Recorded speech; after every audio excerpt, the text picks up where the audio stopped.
Hello, Amit, and welcome to the second part of our conversation about myths in general or mythology and the input of Joseph Campbell that was the basis of our first conversation. And we continue in this line. In our first conversation, we touched upon two topics. One of them was the purpose of life, where Campbell suggested that the purpose of life is to follow one's bliss.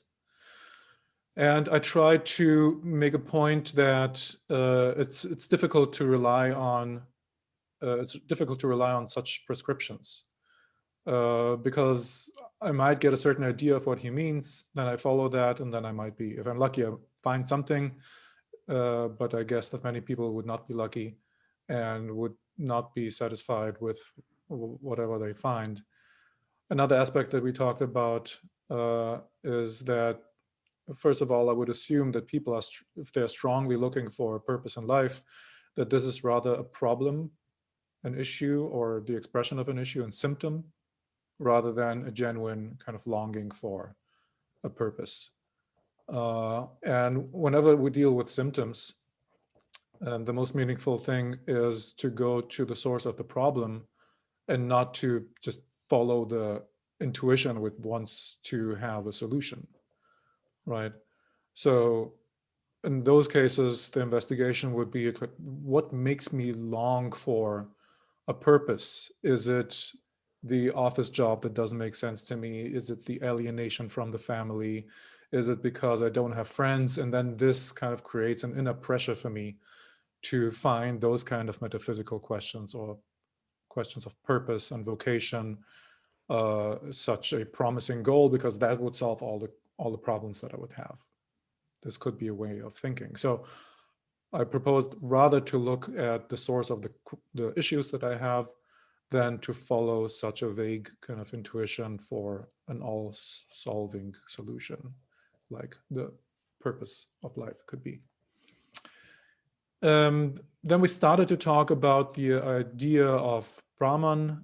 And again, I did not comment directly on what Campbell said. Campbell started to describe Brahman in many metaphysical and idealistic terms.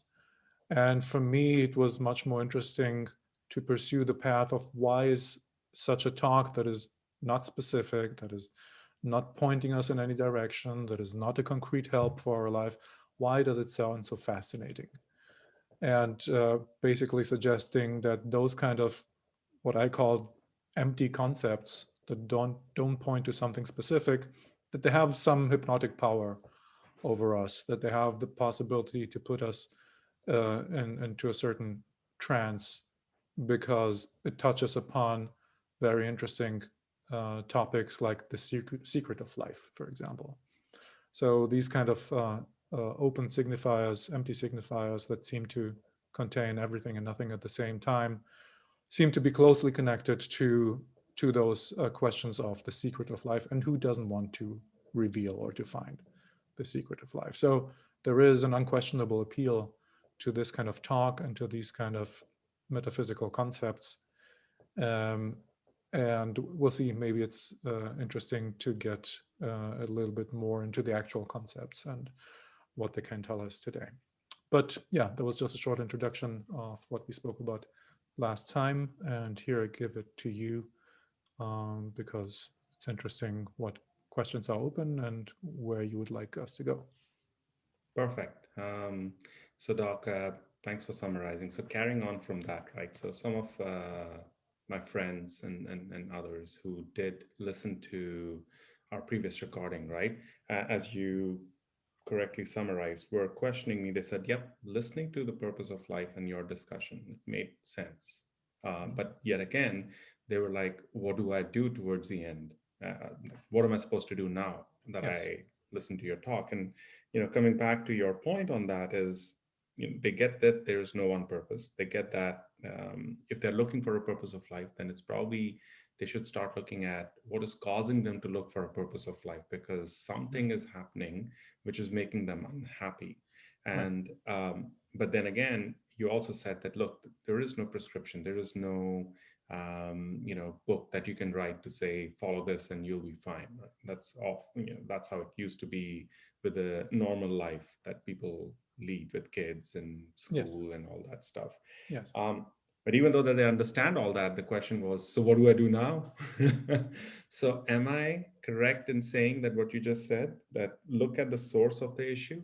If you are questioning purpose of life, that's what they're supposed to do. Like what should their next steps be? Right. So this will be one common kind of approach, right? Because I don't want to chase a ghost. I don't want to chase something that I will never find because this is not the actual issue, right? Kind of I find my life boring, mediocre, middle class, nothing to lose, nothing to gain. In 30 years I will have my inheritance and so on. So I don't have kind of I only have first world problems, right? And then I think that cannot be it. So I don't know what to do with my life, and then I look for a purpose. And then, of course, under such circumstances, I would only find shadows, ghosts, right? I would go to exotic India or China or something, joining an NGO. So if I'm lucky, I find some purpose in helping people or some purification. But if I'm purely motivated just by the emptiness inside, the chances are that I will not find something meaningful. So, yes, I'm not saying that this is every case, but it's a good start just to check myself, right? Is there something now that is a big issue that makes me look for a purpose of life? And if there is, then for sure it's good to start there for a while at least to see kind of how if there is a correlation between improving those life issues that I'm in and the strength and the vigor of this purpose of life question. So if I'm resolving part of that, is my yearning for a purpose of life diminishing, then we have a clear connection, right? Mhm. If And I'm and and Yes. would it be fair to say, Doc, that if this is bothering people for a bit longer than usual, then it's a good point to go for some kind of a talk therapy or maybe see a professional, or is this I don't know. something that they Well, can does it resolve make me by extremely books? unhappy? I think that this kind of therapy is for Okay. it's good for reflection, right? But then it's more can be life coaching or it can be counseling or something. But if it's not like a big depression or something at the source, then I don't need therapy. I need an intelligent kind of conversation partner to as a sounding board. Right? That would be Good. the purpose of that. Okay. But I can understand when there are people who have a genuine question, like, no, I'm not unhappy. I just would like to channel my activities to something that has a bigger scope, that is more relevant for my life than particulars like children, a partner, work that just kind of reflect on limited small parts of my life. I want something that fulfills me more on a more general level or me more as a person. People who have that, they people who have artistic kind of skills, they can experience to be while they are pursuing the artistic activity that they are it fulfills them on a fuller level. People could experience that. The same if I'm really the few people who really have found something like a vocation or purpose to have the business that they're running or to help people or whatever there is, they experience that, right? And this is part of what creates an issue for the rest of us because we see them in interviews, we read their books, and we just get jealous because it's like, I would like to have that. Because they describe it's like, oh my God, I found this thing. And then since then, I'm just happy. Wouldn't that be awesome? Right. Right. Uh, and it's not everyone is meant to find their vocation, but certainly it's helpful. Kind of the question is what to do. Hmm. One possibility is to check the normal boxes. Normal boxes would be helping people uh, to have their own business, artistic endeavor. Okay. So they can start with that, and then Yes, if I You don't don't have know a where better, it'll if end I up. don't have a better guess, then I might as well start with something that people have successfully tried, and maybe it gives me, an inkling. Got it. And if they, still go through that, then that's probably a more of a discussion with your friends, partners, whoever. Yes, Um, yes. okay, so that to not to keep drilling on it. So that's on the purpose of life, right? And then the second question or second topic we had last time, which we didn't get into, was Brahman, right? And now you were talking about how it is a non-specific talk that Campbell had, or Mhm. even like in other sermons or in satsangs, let's say in India, they Mhm. do talk about it and how people feel a little bit satisfied. So what I got out of that was that you somehow get out of your head, you get out of your day-to-day thinking, and that brings you a level of relaxation. So Mhm. that relaxes you while we listen to the talk. You want more of it, so you keep getting attracted towards more and more of it, and then you start becoming a follower of Yes. something or the other. um, and then that leads you to spirituality. That part we said we will discuss today, Mhm. the leading it to Right. spirituality. But Yeah. then at the same time, you also said that people are looking to understand the secret of life, because you Mhm. can get a similar feeling of getting out of your head if you're doing extreme sports, for example, Mhm. right? You can kind of get out of your head because you're concentrating on one thing, and now you feel much relaxed. Yes. And that's why people get addicted to certain sports as well. That puts them at ease. Now, but you said that when you are listening to these kind of talks, then you feel that you are unlocking something, Mhm. unlocking a secret. So I wanted to kind of like bring us back to that and bring us back to the point where you said people get propelled into spiritual practices. So Yes. would we want to, can you explain a little bit more around how that happens and why that happens, and how does it satisfy people getting into spiritual practices as a follow-up on Right. this? I would like to start with some kind of critique of the way of thinking that Campbell introduced. He Hmm. was introducing it as if it's something that is within us, the Brahman, kind of a notion of the unlimited, a notion that we are all one, that we contain the secrets of the universe and we can unlock it, and so on. And this is just historically, it's not correct. Not everyone was kind of destined to have those kind of insights or experiences. When we look into ancient India, and I mentioned last time a little bit, in ancient India, we can make a simple distinction between the northeast and the northwest of India, say about the Buddha's time, which is 500 BC and before that. In the West, we didn't have the common folk spirituality. We had a specialized spirituality where the priests were the holders of the keys, to the sacred.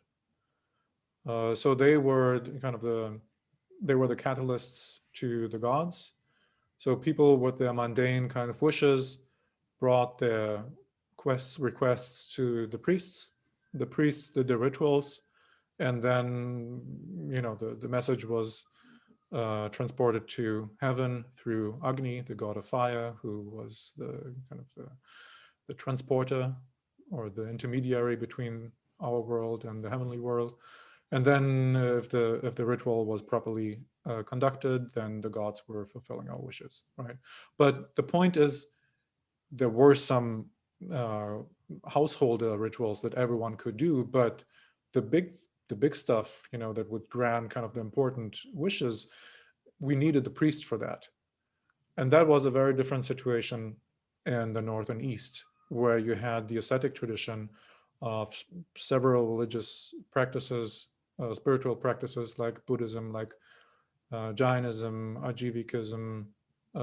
So there were some religions where people like you and me, if they felt that they had a strong desire um, to experience those unusual worlds, they could become monastics. They would leave the household life, not because they were in a certain caste or they learned specific skills, but just because they wanted to. They would find a teacher, they would do the initiation ritual, and then they would start practicing according to the teachers. This was basically the, the kind of guru disciple relationship that seems familiar to us today when we think about India. So, and they got not just rituals. What they got were practices, breathing practices, concentration practices, and so on, that allowed them to experience for themselves, by themselves, those unworldly realms or supreme bliss of meditation, and so on, which is an entirely different concept. When we think of spiritual practice today, of meditation, immediately this is what comes to our mind, right? Right. And what is so the two parts that you mentioned. One is you go to a priest, which today even also happens, right? A lot of people Yes, practice going to temples in India, true. or maybe other places of worship, Yes. and they're either going to a Brahman or a priest to then Yeah, talk Buddhist about their priest as well. sins. Yeah. Yes. Yeah, right. Hmm. And the other one is when you are watching all these videos where you're sitting down meditating and you're unlocking and talking directly Yes. and trying to be calm. So, Yes. but both aren't both spiritual practices, No, or the one no? is a Okay. religious practice, I would say, Ah. because in the priest model, to call it Mhm. this way, nobody has an experience of Brahman. The priests are just doing the ba ba ba ba ba ba ba ba. They don't have specific experiences. It's the idea of how those rituals work is because the mantras have a power in themselves. It does require the priest to have a specific insight. It just needs some ancestry, anyone in my lineage, to have had those experiences, to have had the insights of how to do the rituals correctly and what to say exactly at what point. It's a kind of a mechanical skill. You turn the knob to the left, and then you turn it twice to the right, and then 5 times to the left, and then the safe opens. It's But do they have any value in it? Because again, I'm not trying to justify one or the other, yes. but I was told, or I was taught growing up in India, Mm. that these practices or the chants that they have or they do are ancient chants. And, Yes, these chants do have some power in them. So they then are. it makes it very simple. I did something wrong. I go to a priest and say, Mhm. I messed up. And the priest does some chants and I'm all good to go from there on out. Yes, it absolutely has a purpose, and it makes sense to kind of to assume that there is another mythology underlying that, right? Because ancient India is not the only kind of part of the world where this came up. Ancient Judaism was pretty much the same. We had, the Christian priests are not doing. Nobody goes to a Christian church on Sundays and has a spiritual awakening. Neither the priests nor the people who go. It's kind of a, it's a thing that you do. And there is Mhm. purpose to that. It's just not that it opens up the keys to the heavens, right? But neither does the other one, or you're No, no. The other assuming. one is this. The other one is designed to do that. This is where the bug comes from. Oh, okay. Those are the people who have spiritual, deep, mystical experiences, right? No, no, no. But so coming back to your other Yes, point, please. right? So you said that when I was listening to Campbell and otherwise too, right? If I Mhm. read Nisargadatta, the book, Mhm. Who Am I? Or I Yes. forgot the name of the book. But they all talk about that you have the ability to unlock, right? The notion within you, which you Right. can unlock. Yes. Now, to do that, to achieve that, people sit down and meditate Uh-huh. for years, decades. Yeah. And some people don't get it and they get upset. And some people are able to get it or they say they got it. Now, I don't know Mhm. whether they got it or not, because if you ask them a simple question, they still can't answer that in a very clear way. So I don't know what the truth is behind it, but you're saying that part is the spiritual practice, This is the the spiritual unlocking. practice because it's designed to give you strong emotional cognitive experiences, whereas the ritual might give you a little bit of that, but that's kind of a side effect. It's not necessary. It's not a necessary component. In the ritualistic part, the accurate execution of the ritual is the important element. in the, what historically seems to come from the northeast of India. uh, what is necessary there is that you kind of apply the meditation correctly, and it gives you a direct experience into mystical realms, into spiritual realms. Not only that, yes, it might be, most people don't get it, by the way, right? This is also limited to a few, but at least there is the idea that it's open to everyone. And even though most people don't get a kind of sustainable way, a stable way to get there, many people get a glimpse of that. They have they have a few experiences where like, oh, I thought there was something. That was an amazing experience.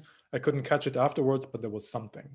Yeah, but now, once it's right there, was there something, or were they just tripping, either Well, with drugs or otherwise? the question is, what is it worth if you cannot dip into it more?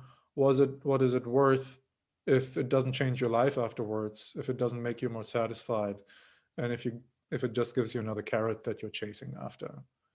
I'm not doubting that there was a strong emotional, whatever, trance experience or something that they thought that was very, very meaningful. But in order for it to be, this is my understanding and other people's as well, but it's not universal. In order for it to be a proper spiritual experience, it should have a significance for the life afterwards as well. Some insight that recalibrates your relationship with yourself, people around you, the world around you. So sometimes people become more generous, more patient, more philosophical, less materialistic, things like that. So that would qualify, I think, in a more meaningful way what a spiritual experience would be. Be it as it may, you don't get it just from meditation. You have like the guru movement that was so popular in the 60s and 70s. Many people didn't become kind of profound meditators, but their faith in their teacher and their guru would be so strong that they would bliss out on that, right? They would say, sometimes you can watch videos of people sitting together with Osho. Osho does his stuff, looking hypnotically into your eyes, saying slowly some magical words, and people are like, completely got bliss out because of the bhakti element, because of the devotion and the love to him, basically.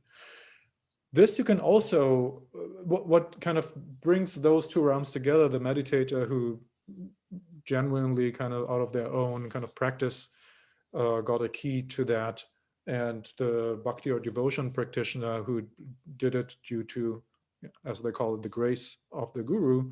It's people with strong emotional experiences, blissed out experiences. And it's not a coincidence that we use a little bit of drug language here, because this is what got introduced on a society-wide level in the 50s, 60s, and 70s to almost everyone in the West. You can get blissed out and have spiritual cosmic experiences by popping a pill or a little bit of Shrooms. LSD soaked paper or something.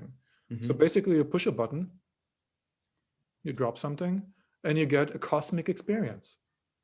Right. And we have to keep that in mind when we listen to Campbell, who, even after kind of the high period of the psychedelic enthusiastic period of time, recalls kind of those experiences of the cosmos this and the cosmos that. Everyone who had psychedelic trips would listen to that and say, yes, absolutely, I had that. He's right.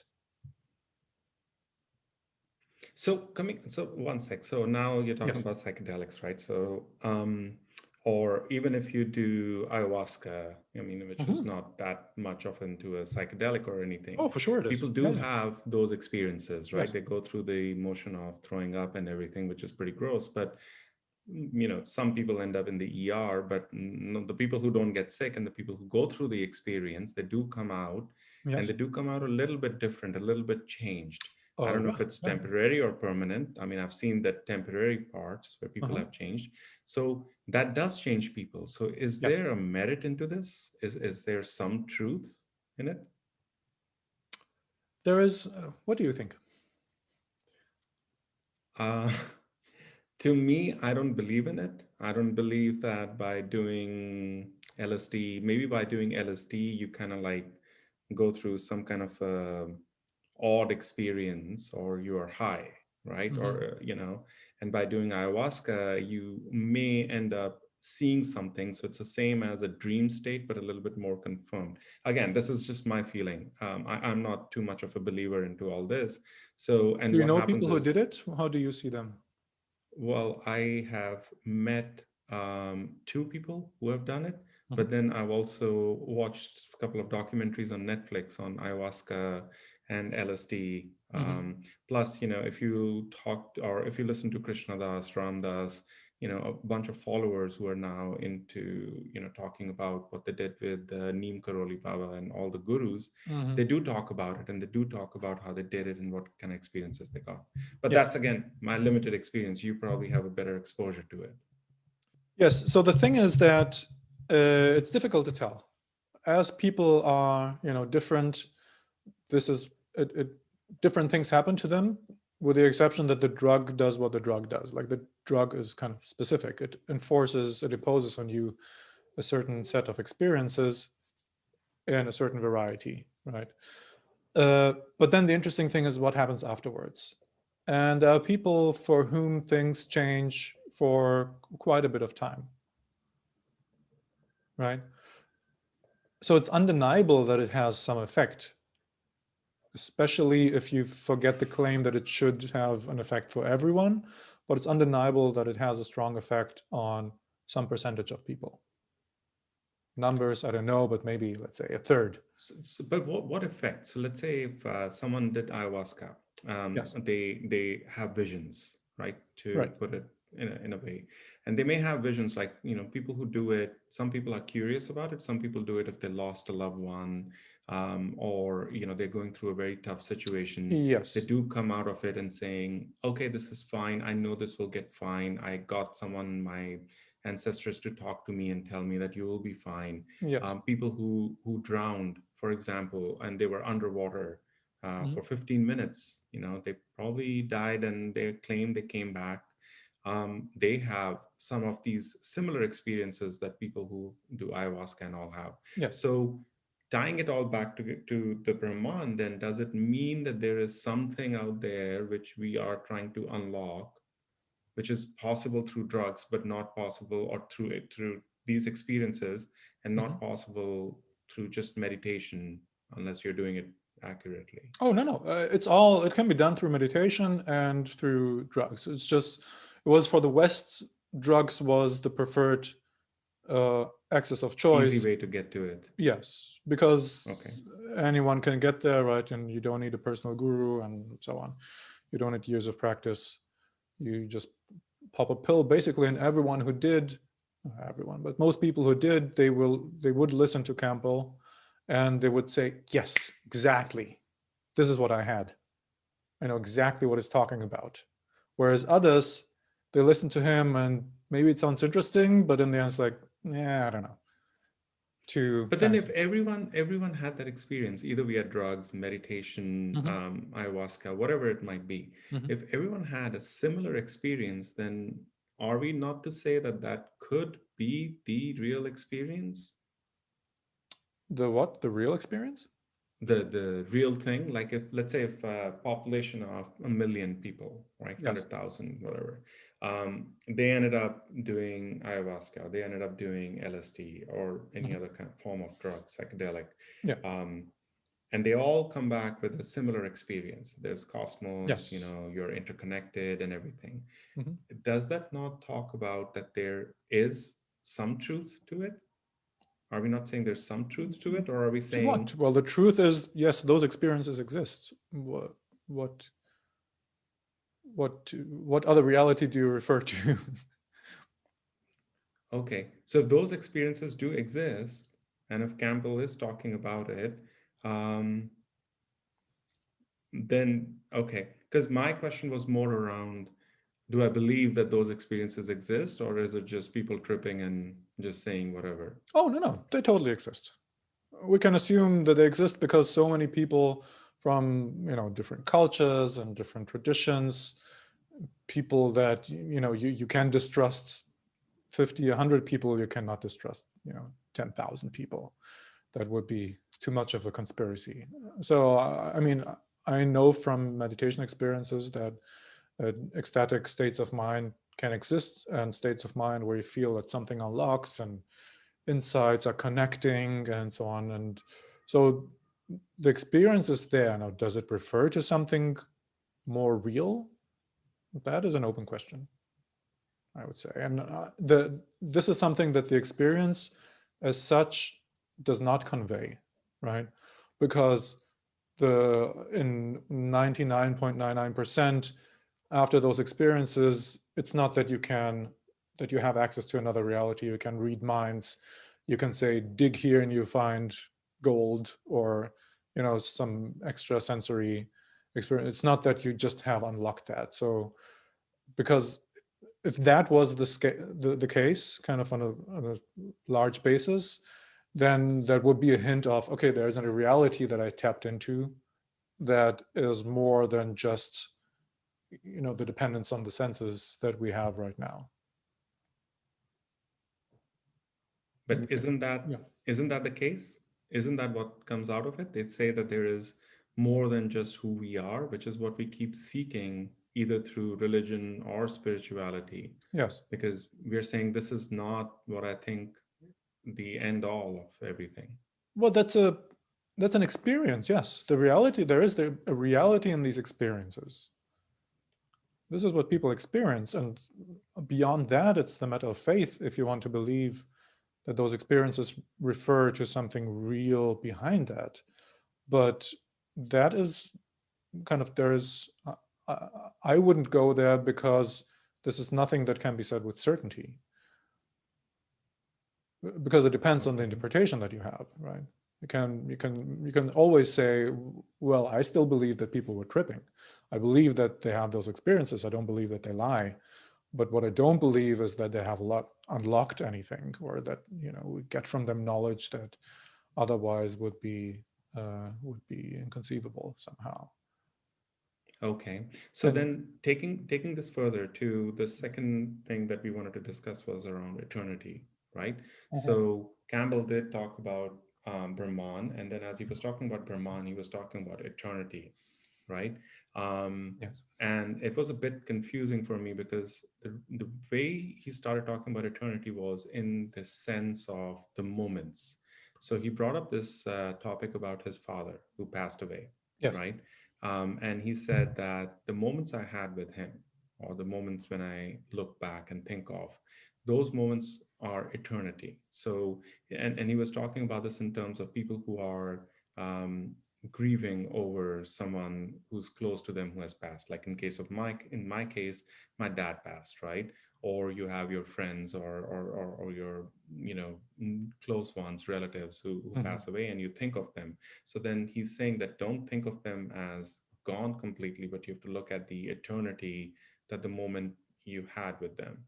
But Mhm.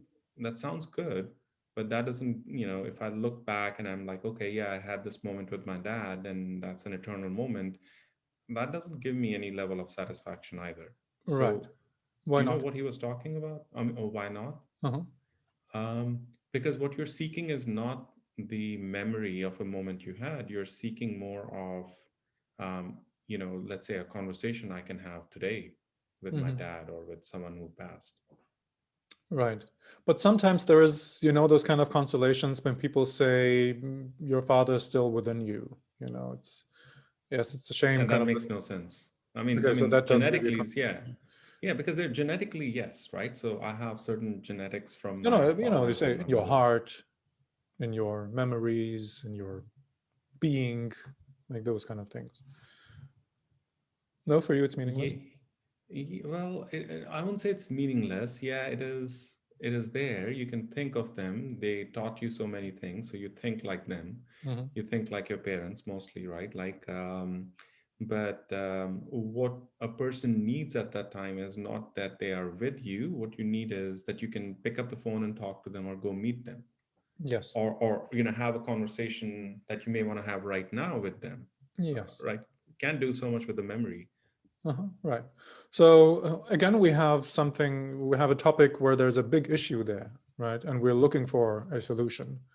There's the issue of grief and of loss and of missing someone. And we're grasping for stuff, right? And that's why mediums are successful, because they seem to offer exactly that, to have actual conversations. How do you feel? Where are you? And then they say, oh, everything is light here and perfect and great. And then people start crying and feel good because they got contact again with their beloved departed ones. Okay, so I'll stop you right there. So Yes. are we saying that, so I've seen a lot of documentaries and I've met people who said that they are mediums, right? Mhm.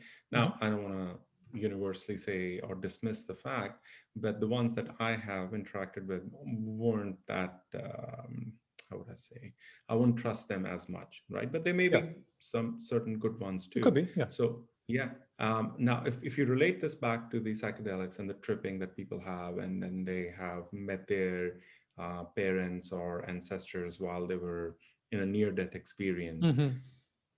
that makes sense if you bring in a median kind of a thing in between, right? But how real, or what is your feeling about this? Like, should people who are going through grief go to such mediums and go through such process to get a closure? I kind of gave any recommendations, but we have a similar issue as we had with the purpose of life. I mean, I would first of all say what is the issue, right? And the issue is the pain. And when I have physical pain, then I go to the pharmacy, because I kind of hope, or I think that I will get relief from the solution that they give me. I'm looking for relief because of the pain.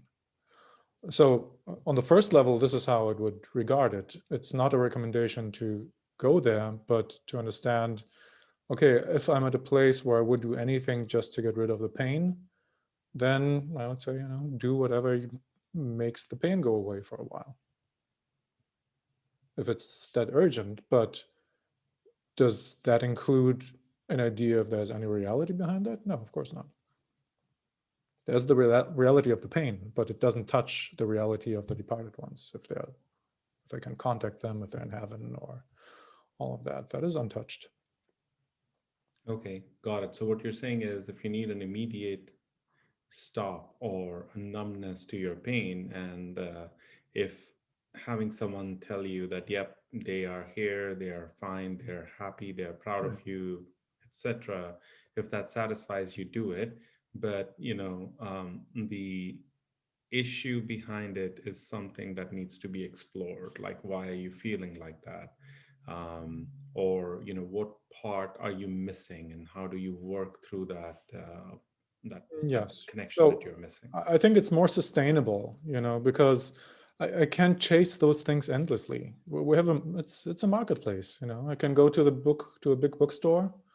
I can go on Amazon and I can browse through the 500,000 books about angels and departed ones and the spirit realm and mediums and all that. And I can call a spirit council and I can go to a meeting. Like we have a nice capitalistic setup for that. Like there's a whole range of products available for that pain. Uh, is it sustainable? Uh, it's nothing that should be repeated the whole time, where I'm just continuously trying to fill that void. If it's like a pill and it helps me, I read a book, it satisfies me, and then I'm thinking about it sometimes, but the big pain is gone. Same with medium and so on. Then it's fulfilled its purpose, but not to get lost in that and try to find out more and more and so on. Then for me, this would be an indication that the pain is still just working, that the pain Mm. has not been soothed. Okay, so I don't know if you listened to the episode. So what do you think Campbell was talking about when he said eternity, and when he was Right. There is, referring to, yeah? yeah, as far as I remember, he was saying something, that eternity in the moment. which for me sounded like, again, a common spiritual theme of the here and now, the eternal present, uh, the power of now, famous book by Eckhart Tolle. It seemed to me to connect to these kind of spiritual concepts where there is an eternal now.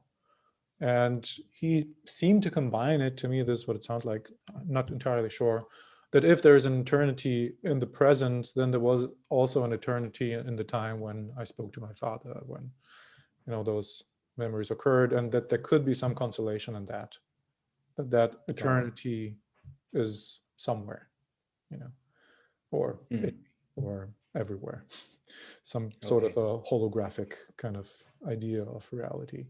And this is indeed, that's an interesting aspect. The eternal present is, yes, it's a spiritual trope, but here at least we have a topic that is also psychologically interesting, because as far as we kind of conceive of a future and we try to plan it, and our whole life kind of we couldn't do without the notion of a future. But for the neurological system, there is no future, right? For the nerves, there's just electric potential that is going on.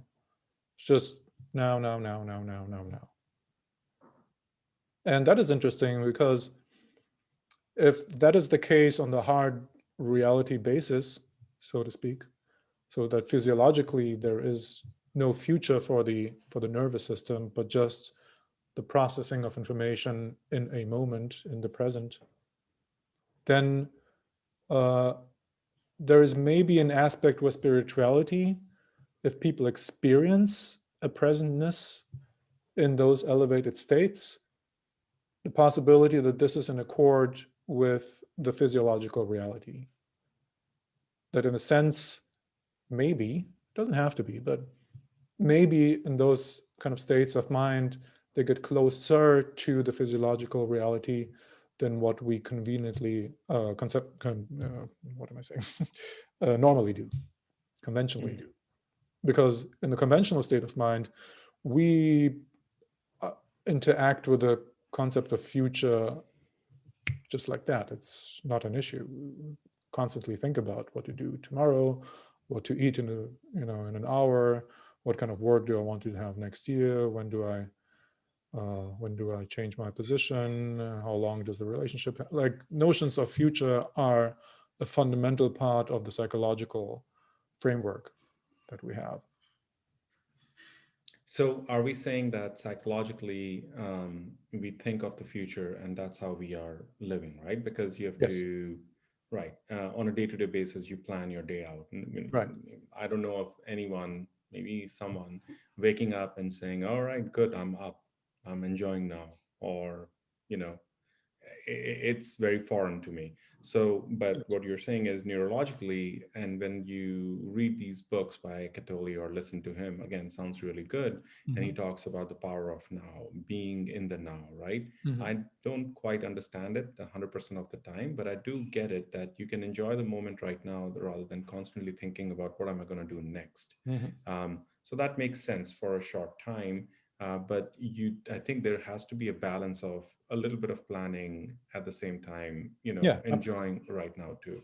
Yes. Yeah. That was surely a fallacy of when you see documentaries of the 60s and 70s, where very enthusiastic hippies are walking around, just be in the now, nothing else to do. And it was not sustainable, neither culturally nor for those people. So there's a big jump from kind of an intellectual understanding that, yes, maybe there's something to it. Maybe physiologically there is only a present. Maybe also philosophically there is only a present, and there are kind of certain forces that still kind of make time continue, and we can theorize on that and so on. But what does that mean for normal life?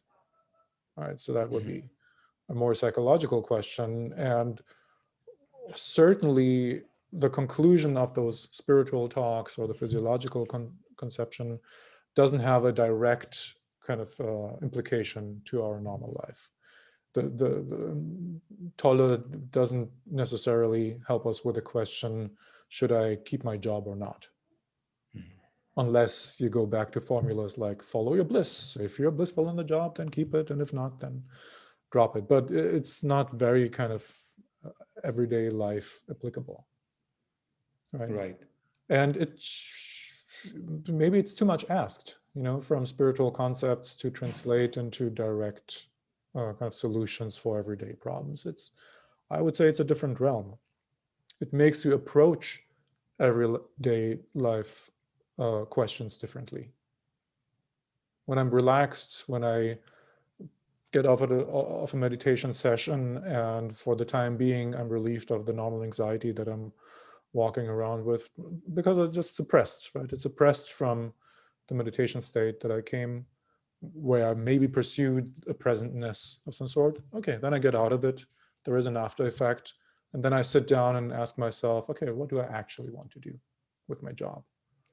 And then there's a transfer effect, because I'm starting from a point that is more neutral, less biased, less tainted by habits.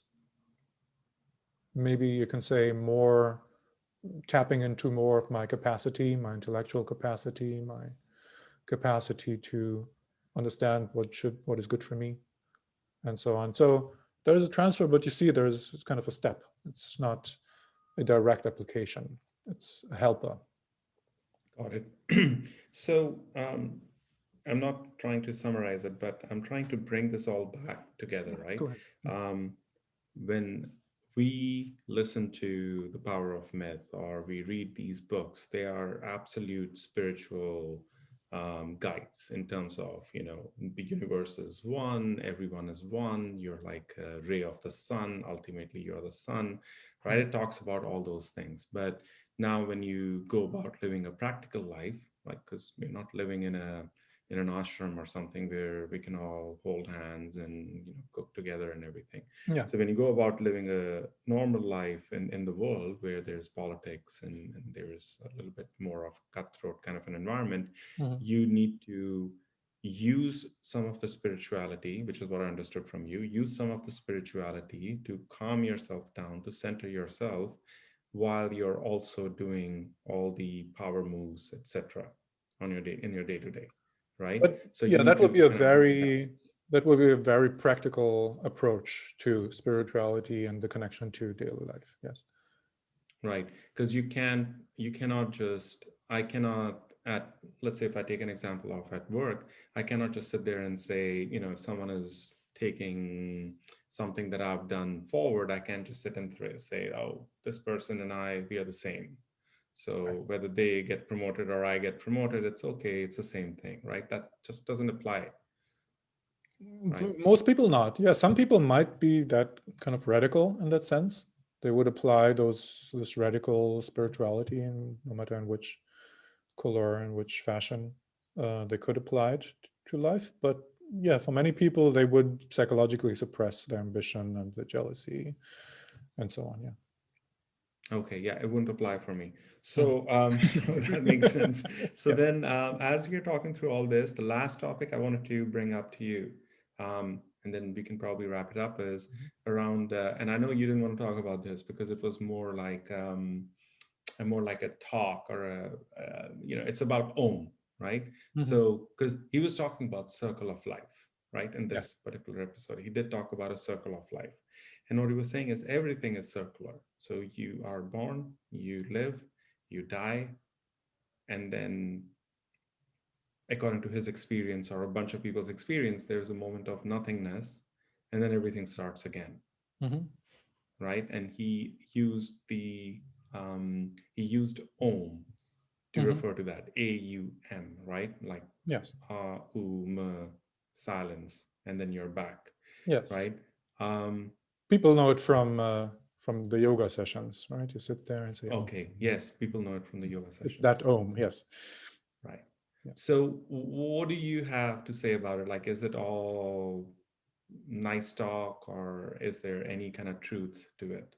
Yeah, I would say it's mostly nice talk. Very disappointing. Okay. Yeah, I'm sorry. Um, Because the if story, there was I mean, truth to it, it would be the fun. syllable is there, right? Yeah. So it's there in the old texts. but the interpretation of it started later on. It started, I don't know if we have Upanishads who talk about that, but even that would be, 1,000 years after the Rig Veda. So we don't get it in a package. And what is just suspicious about these interpretations is it comes from a period of time when everything was interpreted. Like you take any single word, and the philosophers did basically that. You had philosophers who were specialized in those kind of etymological interpretations. They were making the so-called correspondences in ancient Indian philosophy, the so-called bandhus.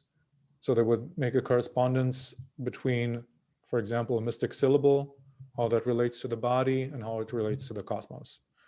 So, just to make something up, the syllable la corresponds to that kind of chakra, which corresponds to that organ in the body, which corresponds to the sixth heaven of the seventh heavens kind of in space. They would make those kind of correlations between the microcosm and the macrocosm. And this is what they did. It was the whole philosophical style. So it means that they would find always some correlation of something with something. It was their job to do that, basically, which for me says, okay, then I trust less kind of what they come up with, because it's like I'm asking an astrologist, what will happen to me in the future, and no astrologist would say nothing. The job of the astrologist to come up with something. True. Right? That's true. So now, are we now saying is that all this is an interpretation? So we don't know what is true, what is not true. Yeah. Yes. We like, personally, I haven't met someone who can sit me down and explain to me how everything works and whether Om is the real sound or the energy or Yeah. whatever people may interpret it to be. But people did start practicing it, reading Yes. from certain texts, which most people didn't go back and see, well, who wrote those texts, or why were they written, or what purpose do they serve. But ideally, if I look at it intellectually, and if I read the books which are intellectually sounding around spirituality and the real day-to-day life, I think everything relates to randomness. So there is a lot of randomness in our life, and we as humans try to bring reason to why something has happened. Oh, Why yes. did this Yeah, happen yeah. wrong to me? Then someone says, look, it's your karma, which I absolutely don't believe in, because I just don't understand why you would live this life and then the next life you are unknowingly punished. That makes no sense. I would Yes. rather go with the randomness around it. Yes. Um, So there is the okay. kind of the randomness, which will be contrasted to the human being as a pattern recognizing machine, basically. Or some psychologists in the mid 20th century said that every human being is like a naive scientist in the sense that they're not professionals, they're not paid for it, but everyone is trying to figure out patterns. Everyone is trying to figure out connections between things, which isn't a fancy thing. We need that to survive, right? There's a Right. pattern between doing this and getting this result. If I behave like this, my parents give me a lollipop. If I behave like this, I will get some beating. If I act like this, I will find friends. If I act like this, I'm alone. Like everyone, we all existentially depend on these kind of connections. And Mm-hmm. it's what we do all the time. Everyone is a politician nowadays. Everyone is a journalist nowadays through the social media. We try to find those patterns, and of course it leads to conspiracy theories or to more sophisticated theories, but it's unquestionable that we all do it. And Right. this has to be seen, like you said, actually, to the backdrop of this is the threat of randomness. This is something that we cannot endure. The idea that we live in essentially a random universe, which is Right. also not really true. There's cause and effect, right? But does everything has a cause and effect? That we don't know. True. Okay. So on that, I think we covered quite a bit of topics today, Doc. So Okay. I would I like think, to end yeah. with, unless you have something else, I'm sorry. No, no, no, no. Okay. Go I ahead. would like to end with a more general note on myths, because this is how we started, right? There is myths are rich. Ideally, they connect in a general way with our experiences. And here we can go back to Joseph Campbell's most famous kind of myth, which is the hero's journey, right? And there is, we can go back to that again and again. It can serve us as a blueprint to interpret uh, movies, to interpret scripts of life. It can also give us consolation, to think about that every hero, the one part of the hero's journey is uh, the obstacle or the enemy that almost seems to defeat us, right? And for some people, it is a source of consolation, uh, to think consolation, to think that, okay, as tough as it is right now, I just have to get through it, and then I will be on the other side. Every hero goes through this. I have to muster my my confidence and my strength, and that's a good thing. If a story like that, if myths, and it doesn't have to be the pure myth. I can remember a friend who went through something similar like this, right? And this can give me strength. Oh, my friend back then, when I was helping him, when I was building him up and telling him or her that you can make it, just believe in yourself, and so on. And then they did it. That can give me a great help. And it's based on the same mythology of the hero's journey. Not that I consciously did it, but it underlies that, right? So just to counteract that, maybe through our conversation, it seems to sound like I see no purpose at all in this kind of myths, but they can be quite powerful, and it's a good source to go back to. Uh, and yeah, it can help us on quite a practical level sometimes. Right. And I think we just touched upon the last episode, right? He does either first 5 or 6 episodes that he had. He did talk Mhm. about myth. He did talk about Yes. how life is tough and how you need to handle that toughness in life and how, Yeah. the dots connect back. Even in my case, right? And when I was talking to you, when we were forced to move back home from Mhm. Europe, it didn't make sense. But now, if I look at it, yeah, it all connects back. It kind of put me in a right place, or so we think, right, to make ourselves happy. Who knows what could have happened? Yeah. So Both can be again, true. we are causing, we are saying, but the point is, net, it wasn't the end of the world, right? Right. It was a break in expectation, but it wasn't the end of the world. The Yes. last thing we didn't talk about on Brahman was, and maybe at some other point we should talk about it, is how you handle the situation. And I think you kind of will agree with me is, when a situation does present itself, how can you handle that situation, which Oh, can an make it issue, you mean? either, yeah, when an issue presents itself, Mhm. you can either completely freak out and make it like the end of the world, or you can be more accepting to these changes and that make it a little bit more pleasant, Yeah. and not such a tragic event. Yeah. So, but that's for some other time, I guess. Mhm. Right. Okay. Cool. All right. Thank you, Doc, for your time today. Thank you, Amit. Thank you. See you soon.